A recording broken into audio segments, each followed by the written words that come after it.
संसद का शीतकालीन सत्र 25 नवंबर से शुरू हो रहा है, जो 23 दिसंबर तक चलेगा। इस दौरान वक्फ संशोधन बिल सहित कई ऐतिहासिक कानूनों पर चर्चा होगी। इधर वक्फ संशोधन बिल को लेकर देश भर में सियासी घमासान मचा है। कुछ राजनीतिक दल इसे मुसलमानों के लिए बेहतर बता रहे हैं, तो कुछ इसका विरोध कर रहे हैं। सबसे ज्यादा दर्द सेकुलर जमात के पेट में हो रहा है। इस बीच जेपीसी के चेयरमैन और बीजेपी सांसद ने कांग्रेस को फंसा दिया है। वक्फ बोर्ड में बदलाव को लेकर जो बिल सरकार ला रही है, उसकी जड़ में कांग्रेस ही है। तो कैसे कांग्रेस वक्फ पर हो चुकी है एक्सपोज, सब कुछ आपको बताएंगे अपनी इस स्टोरी में। नमस्कार, आप देख रहे हैं स्पेशल स्टोरी और मैं हूं परवीन शेख। कर्नाटक पहुंचे जेपीसी चेयरमैन जगदंबिका पाल। कर्नाटक में किसानों से की मुलाकात, वक्फ बोर्ड के दावों की खुली पोल। वक्फ संशोधन बिल को लेकर बनाई गई ज्वाइंट पार्लियामेंट्री कमेटी यानी जेपीसी के अध्यक्ष और बीजेपी सांसद जगदंबिका पाल गुरुवार को कर्नाटक पहुंचे। उन्होंने हुबली और विजयपुरा में वक्फ के खिलाफ प्रदर्शन कर रहे किसानों से मुलाकात की। जगदंबिका पाल ने कहा, उत्तरी कर्नाटक के किसानों ने एक ज्ञापन सौंपा है। उनका कहना है कि वक्फ बोर्ड उनकी जमीन पर दावा कर रहा है। मैंने पूछा है क्या उनके पास जमीन का मालिकाना हक है। उनका कहना है कि वो 50 से 70 साल से ज्यादा वक्त से वहां रह रहे हैं। जेपीसी अध्यक्ष ने कहा, वक्फ बोर्ड उन स्थानों पर भी दावा कर रहा है जहां भारतीय पुरातत्व सर्वेक्षण यानी ASI द्वारा संरक्षित ऐतिहासिक स्मारक हैं।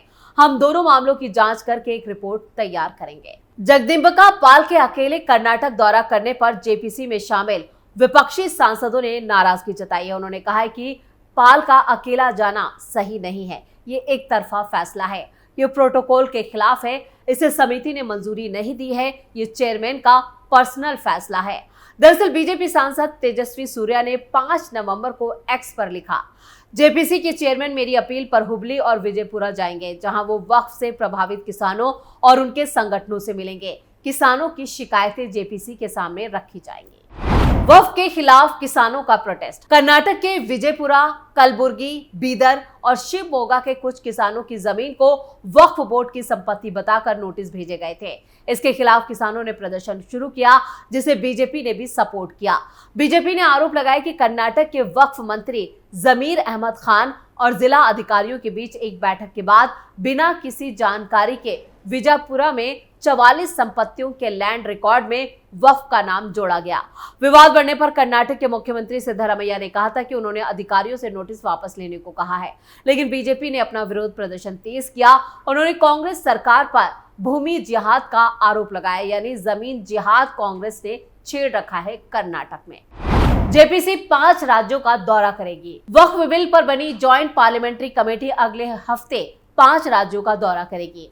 कमेटी 9 नवंबर को असम की राजधानी गुवाहाटी से अपना दौरा शुरू करेगी। इसके बाद 11 नवंबर को भुवनेश्वर, 12 नवंबर को कोलकाता और 13 नवंबर को पटना और 14 नवंबर को लखनऊ जाएगी। जेपीसी के सदस्य इन 5 राज्यों की राजधानी में उनके अल्पसंख्यक मामलों के विभाग, कानूनी विभाग, अल्पसंख्यक आयोग और वक्फ बोर्ड के साथ बातचीत करेगी।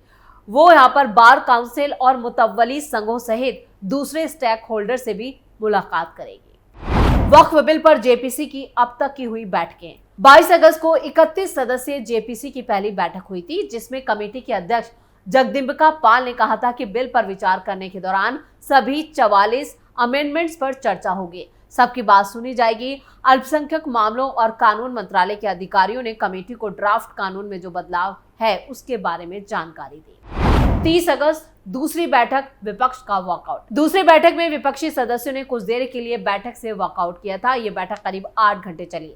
जेपीसी की बैठक में ऑल इंडिया सुन्नी जमायते उलेमा और Indian Muslim for civil rights, Rajasthan Muslim Waqf, Delhi और यूपी सुन्नी वक्फ बोर्ड के विचारों को सुना गया। तीसरी बैठक, विपक्ष ने साजिश का लगाया आरोप। तीसरी बैठक में मंत्रालयों के अधिकारियों ने वक्फ बिल पर प्रेजेंटेशन दिया और इस दौरान अधिकारियों की विपक्षी सांसदों से तीखी बहस हुई। विपक्षी सांसदों ने आरोप लगाया कि प्रेजेंटेशन के दौरान सरकारी अधिकारी बिल पर पूरी जानकारी नहीं दे रहे थे। सबसे ज्यादा विरोध आप सांसद संजय सिंह और टीएमसी सांसद कल्याण बैनर्जी ने किया। 6 सितंबर जेपीसी की चौथी बैठक, ASI का पुराने कानून पर आपत्ति। बैठक में आर्कियोलॉजिकल सर्वे ऑफ इंडिया की टीम भी शामिल हुई। टीम ने प्रेजेंटेशन के जरिए बताया कि नया संशोधन बिल पुराने स्मारकों को संरक्षित रखने के लिए भी जरूरी है। एएसआई ने पुराने वक्फ कानून पर अपनी 5 आपत्तियां भी दर्ज कराई थी। 14 अक्टूबर जेपीसी की 5वीं बैठक, खड़गे पर जमीन हड़पने का आरोप। बैठक में कांग्रेस अध्यक्ष मल्लिकार्जुन खड़गे पर वक्फ संपत्ति कब्जाने का आरोप लगा। इससे नाराज विपक्षी दलों के सांसदों ने बैठक का बहिष्कार कर दिया। साथ ही स्पीकर को चिट्ठी लिखकर कमेटी की चेयरपर्सन जगदम्बिका पाल को हटाने की मांग की। स्पीकर से मिलने का समय भी मांगा। 29 अक्टूबर जेपीसी की 6ठी बैठक, विपक्ष और दिल्ली वक्फ बोर्ड का हंगामा। 29 अक्टूबर की बैठक में विपक्षी सांसदों और दिल्ली वक्फ बोर्ड के बीच जमकर हंगामा हुआ था।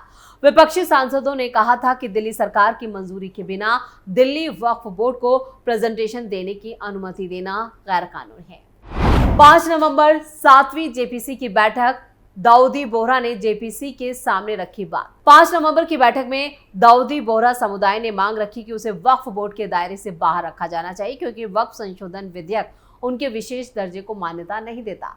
दाऊदी बोहरा समुदाय की तरफ से एडवोकेट हरीश साल्वे ने पैनल से कहा कि ये एक छोटा और घनिष्ठ रूप से जुड़ा हुआ संप्रदाय है।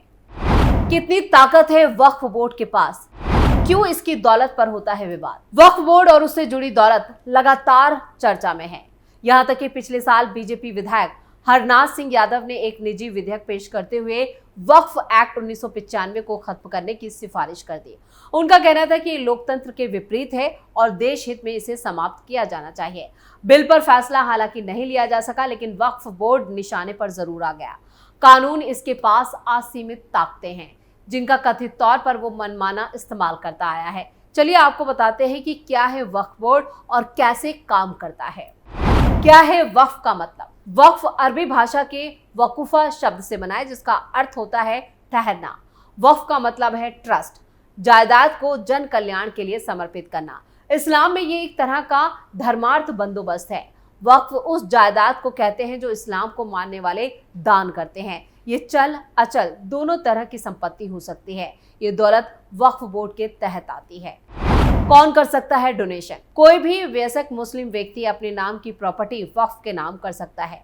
वैसे वक्फ एक स्वैच्छिक कार्रवाई है, जिसके लिए कोई जोर जबरदस्ती नहीं है। इस्लाम में दान धर्म के लिए एक और टर्म प्रचलित है, ज़कात। ये हैसियतमंद मुसलमानों के लिए अनिवार्य है। आमदनी से पूरे साल में जो बचत होती है, उसका 2.5% हिस्सा किसी जरूरतमंद को दिया जाता है, जिसे ज़कात कहते हैं। वक्फ बोर्ड कैसे बनता है और काम करता है? वक्फ के पास काफी संपत्ति है, जिसका रखरखाव ठीक से हो सके और धर्मार्थ ही काम आए। इसके लिए स्थानीय से लेकर बड़े स्तर पर कई बॉडीज हैं, जिनके वक्फ बोर्ड कहते हैं। तकरीबन हर राज्य में सुन्नी और शिया वक्फ बोर्ड है। इनका काम उस संपत्ति की देखभाल और उसकी आय का सही इस्तेमाल है। इस संपत्ति से गरीब और जरूरतमंदों की मदद करना, मस्जिद या अन्य धार्मिक संस्थान को बनाए रखना, शिक्षा की व्यवस्था करना और अन्य धर्म के कार्यों के लिए पैसे देने संबंधी चीजें शामिल हैं। सेंटर ने वक्फ बोर्ड के साथ तालमेल के लिए सेंटर वक्फ काउंसिल बनाया हुआ है। Waqf assessment management system of India के मुताबिक देश में कुल 30 वक्फ बोर्ड हैं, जिनके हेडक्वार्टर ज्यादातर राजधानियों में हैं। क्या है वक्फ कानून? साल 1954 में नेहरू सरकार के वक्त वक्फ अधिनियम पारित किया गया, जिसके बाद इसका सेंट्रलाइजेशन हुआ। वक्फ एक्ट 1954 इस संपत्ति के रख रखाव का काम करता है। इसके बाद से कई बार इसमें संशोधन होता गया। बोर्ड में सर्वे कमिश्नर होता है, जो संपत्तियों का लेखा जोखा रखता है। इसके अलावा इसमें मुस्लिम विधायक, मुस्लिम सांसद, मुस्लिम IAS अधिकारी, मुस्लिम टाउन प्लानर, मुस्लिम अधिवक्ता और मुस्लिम बुद्धिजीवी जैसे लोग शामिल होते हैं। वक्फ ट्रिब्यूनल में प्रशासनिक अधिकारी होते हैं।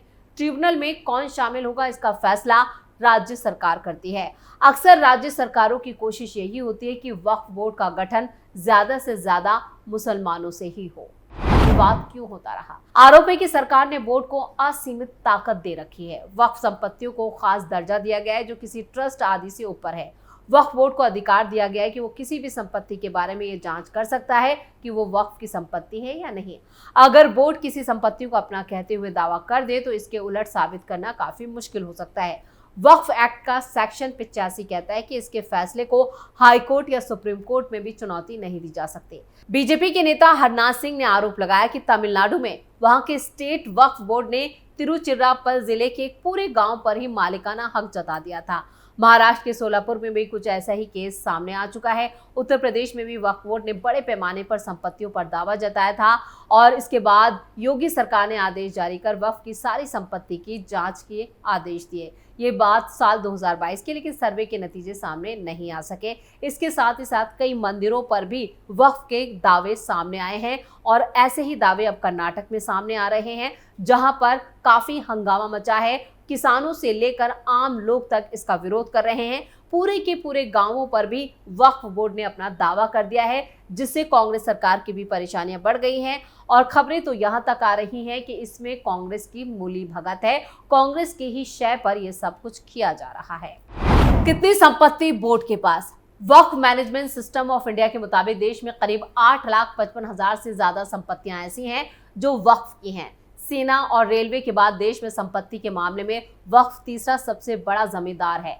यूपी में सुन्नी बोर्ड के पास कुल 2,10,239 संपत्तियां, जबकि शिया बोर्ड के पास 15,386 संपत्तियां हैं। हर साल हजारों व्यक्तियों द्वारा बोर्ड को वक्फ के रूप में संपत्ति दी जाती है, जिससे इसकी दौलत में लगातार इजाफा होता जा रहा है और इसी को लेकर सबसे ज्यादा विवाद है। यानी कुल मिलाकर अब जगदम्बिका पाल ने पूरी तरह से बाजी पलट दी है। जिस तरह से वो अकेले कर्नाटक पहुंचे हैं, किसानों से मुलाकात की है और पूरा जो विवरण है वो हासिल किया है। अब इसको लेकर एक रिपोर्ट तैयार की जाएगी, जिससे संसद में कांग्रेस की मुश्किलें और बढ़ सकती हैं। स्पेशल स्टोरी में इतना ही। वीडियो कैसा लगा कमेंट करके अपनी राय जरूर दें। वीडियो को लाइक करें, शेयर करें और कैपिटल टीवी को सब्सक्राइब जरूर करें। नमस्कार।